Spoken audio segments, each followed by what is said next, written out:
Hello നമസ്കാരം friends. നമ്മൾ ഇന്ന് നോക്കുന്നത് ക്ഷേത്രം മുറ്റത്ത് ചെന്നാലും നമുക്ക് ചൈതന്യം, അതിൻ്റെ ഐശ്വര്യവും ചൈതന്യവും ലഭിക്കുമോ ഇല്ലയോ എന്നുള്ളതിനെക്കുറിച്ചാണ്.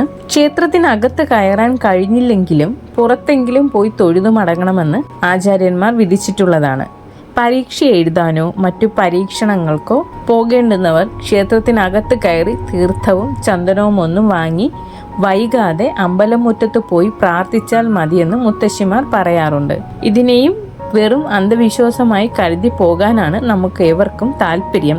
എന്നാൽ ഇത് വെറും അന്ധവിശ്വാസമല്ല. ക്ഷേത്രങ്ങളുടെ നിർമ്മാണ രീതി കൊണ്ടാണ് ഈ ഗുണം ലഭിക്കുന്നത്.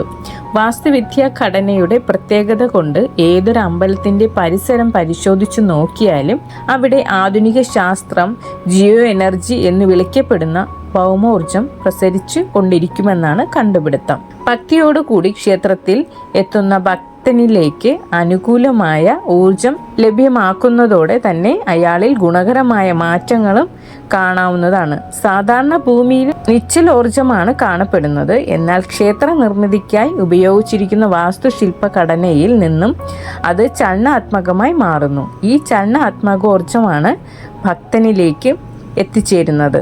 ഇത് നിത്യവും പൂജകൾ നടന്നു വരുന്ന ക്ഷേത്രത്തിൽ മാത്രമല്ല ലഭ്യമാകുന്നതെന്നും പഠനങ്ങൾ തെളിയിക്കുന്നുണ്ട്.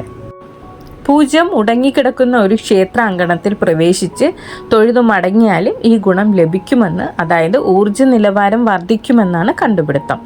അമ്പലങ്ങളിലെ ഊർജ പ്രവർത്തനം എന്ന പേരിൽ doctor Prabhat Kumar Poddar Sukritindra oriental research institute ജേർണലിൽ ഇത് സംബന്ധിച്ച് വളരെ ശ്രദ്ധേയമായ തൻ്റെ ഒരു കണ്ടുപിടുത്തത്തെ പറ്റി എഴുതിയിട്ടുണ്ട്.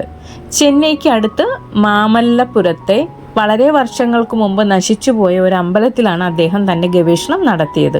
പ്രസ്തുത അമ്പലം ശിവലിംഗം പൊട്ടിപ്പൊളിഞ്ഞ് നിത്യപൂജകൾ ഒന്നുമില്ലാതെ നശിച്ചു പോയിരുന്നുവെങ്കിലും അവിടെ പ്രവേശിക്കുന്നവരുടെ ശരീരത്തിൽ ഊർജ നിലവാരം വർദ്ധിക്കുന്നതായിട്ടാണ് കണ്ടുപിടിച്ചിരിക്കുന്നത്. ഇതിൽ നിന്നും നാം മനസ്സിലാക്കേണ്ടതാണ്, ക്ഷേത്ര തിരുമുറ്റത്തെത്തുന്നവരിൽ ചലനാത്മകമായ ഊർജം സമ്മാനിക്കുവാൻ ക്ഷേത്രവസ്തു ശില്പങ്ങൾക്ക് കഴിവുണ്ടെന്നുള്ളതാണ്. Thank you.